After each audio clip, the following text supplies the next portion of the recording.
महिलारोप्य नाम के नगर में वर्धमान नाम का एक पुत्र रहता था। उसने धर्मयुक्त रीति से व्यापार में पर्याप्त धन पैदा किया था, किंतु उतने से संतोष नहीं होता था और भी अधिक धन कमाने की इच्छा थी। 6 उपायों से ही धनोपार्जन किया जाता है: भिक्षा, राजसेवा, खेती, विद्या, सूद और व्यापार से। इनमें से व्यापार का साधन ही सर्वश्रेष्ठ है। व्यापार के भी अनेक प्रकार हैं। उनमें से सबसे अच्छा यही है कि परदेश से उत्तम वस्तुओं का संग्रह करके स्वदेश में उन्हें बेचा जाए। यही सोचकर वर्धमान ने अपने नगर से बाहर जाने का संकल्प किया। मथुरा जाने वाले मार्ग के लिए उसने अपना रथ तैयार करवाया। रथ में 2 सुंदर सुदृढ़ बैल लगवाए। उनके नाम थे संजीवक और नंदक।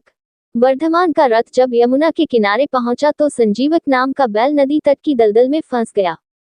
वहां से निकलने की चेष्टा में उसका एक पैर भी टूट गया। वर्धमान को ये देखकर बड़ा दुख हुआ।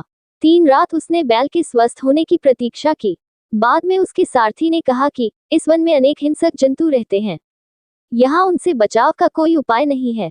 संजीवक के अच्छा होने में बहुत दिन लग जाएंगे।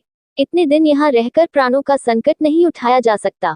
इस बैल के लिए अपने जीवन को मृत्यु के मुख में क्यों डालते हैं। तब वर्धमान ने संजीवक की रखवाली के लिए रक्षक रखकर आगे प्रस्थान किया। रक्षकों ने भी जब देखा कि जंगल अनेक शेर बाघ चीतों से भरा पड़ा है तो वे भी 2-1 दिन बाद ही वहां से प्राण बचाकर भागे और वर्धमान के सामने ये झूठ बोल दिया, स्वामी, संजीवक तो मर गया, हमने उसका दाह संस्कार कर दिया। वर्धमान ये सुनकर बड़ा दुखी हुआ, किंतु अब कोई उपाय न था। इधर संजीवक यमुना तट की शीतल वायु के सेवन से कुछ स्वस्थ हो गया था। किनारे की धूप का अग्रभाग पशुओं के लिए बहुत बलदायी होता है।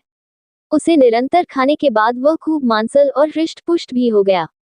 दिन भर नदी के किनारों को सींगों से पाटना और मदमत होकर गरजते हुए किनारों की झाड़ियों में सींग उलझाकर खेलना ही उसका काम था।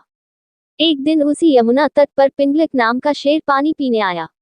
वहां उसने दूर से ही संजीवक की गंभीर हुंकार सुनी। उसे सुनकर वह भयभीत सा हो सिमटकर झाड़ियों में जा छिपा। शेर के साथ 2 गीदड़ भी थे, कर्तक और दमनक। ये दोनों सदा शेर के पीछे पीछे रहते थे। उन्होंने जब अपने स्वामी को भयभीत देखा तो आश्चर्य में डूब गए। वन के स्वामी का इस तरह भयातुर होना सचमुच बड़े अचंभे की बात थी। आज तक पिंगलक कभी इस तरह भयभीत नहीं हुआ था। दमनक ने अपने साथी गीदड़ को कहा, कर्तक, हमारा स्वामी वन का राजा है, सब पशु उससे डरते हैं। आज वही इस तरह सिमटकर डरा सा बैठा है। प्यासा होकर भी वह पानी पीने के लिए यमुना तट तक जाकर लौट आया। इस डर का कारण क्या है?